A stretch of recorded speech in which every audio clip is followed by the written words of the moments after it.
What gunnery position did you man? I flew right waist, single 50. And what were some of your additional duties during flight, approaching the target, during the target run? We used to throw out these chaps, or not, whatever it is. Chaff. Chaff. And that was my job, to poke those through the hole. That's Other than that, waist-stick gunner didn't have a lot of responsible position. You know.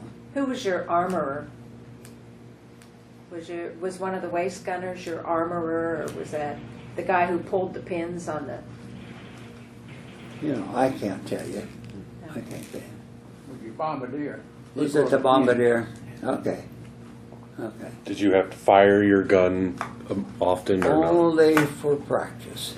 We would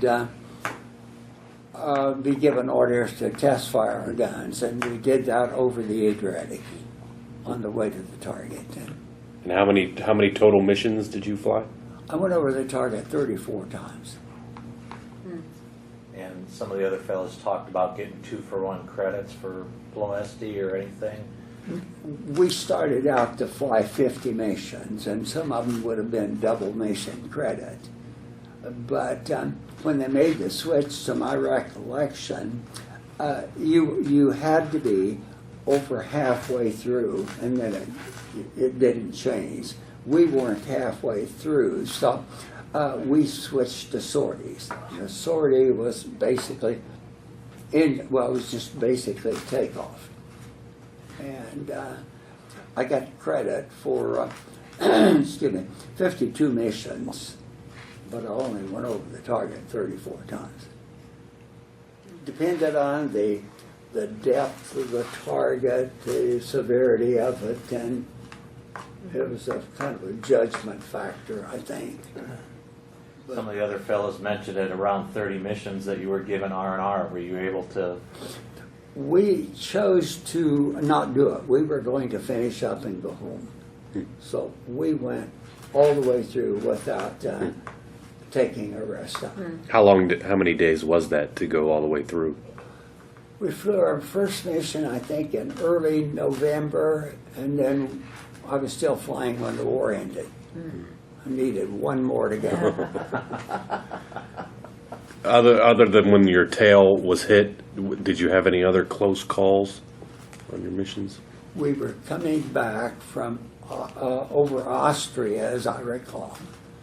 Got about the Adriatic coast, and there was a huge storm front ahead of us. Somebody made the decision to drop down below. We were about 20,000 feet, and they wanted to drop down below and get under the clouds so we could get off of oxygen. And we dropped, and the air, we scattered everywhere. And we hadn't been in the clouds 15 seconds, I don't think. When we were hit, at that time we didn't know, but it knocked us out of the sky for a while, and the pilots were able to pull the aircraft out at about 10,000 feet. Otherwise, we were falling, and we'd gone over the target, and most of us we had chest chutes. Some of us wore chest suits, some back chutes, and so forth. And I had taken that off and laid it down, and when we got hit, that parachute ended up in the front of our fuselage, and I couldn't get to it. Pilot did come on right quick and said, "Prepare to bail out," and I would not have been able to bail out because I couldn't get to my parachute. So It wasn't that far from the back door, but I didn't have parachute. That hit was a mid-air collision with another Mid-air plane? collision with another aircraft. Were you able to identify after you got out of the plane where that collision took place? I mean, on your plane? Once we got back. Yeah, where was it at? We had another one of our crew, or ships that came over, or we came up. We never know what happened. But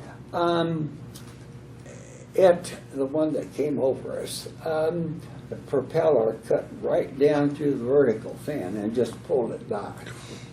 And we were able to make it back across the Adriatic and landed at an emergency field, and then found out that we had lost our radio antenna, everything. Didn't know what had happened, and come to find out, this other aircraft, and we collided, and we were able to make the landing and made it home. But Was the other plane able to get back successfully? and he lost an engine and was able to get home. And it was one of our crew, or one of our ships. So that was quite an experience. Yeah. How did the crew react once you landed? I mean, were they, or even when you got hit, was it a sense of we're going down, and was there panic? For a while, we were. That's what we were doing. We were going down, and if they'd kept going, none of us would have gotten out. We were just dropping. I've been told that at the end of a flight there was a whiskey ration that was given to each of you. Did you partake? And we partake. They seemed to want to ask some questions, so they gave us a little toddy, and